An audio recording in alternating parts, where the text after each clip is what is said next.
This guy saying it's like that. Your camera sharp. Which iPhone was this? I know the iPhone. Infinix. Infinix. Yes. Your camera sharp.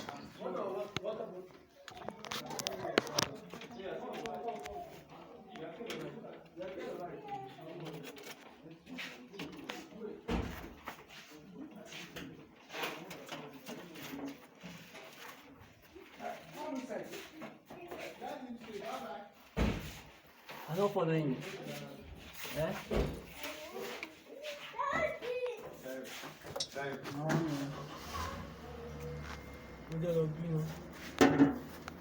Which way?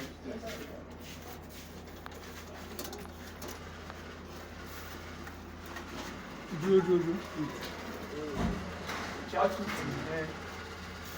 Irọ́ ò ṣe báyìí.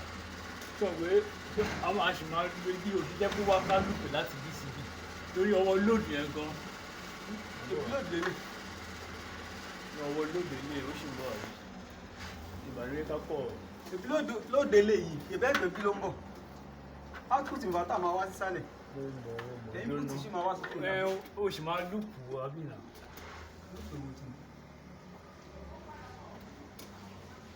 Output wo ni wọ́n ṣe? Output inverter yìí lè yìí.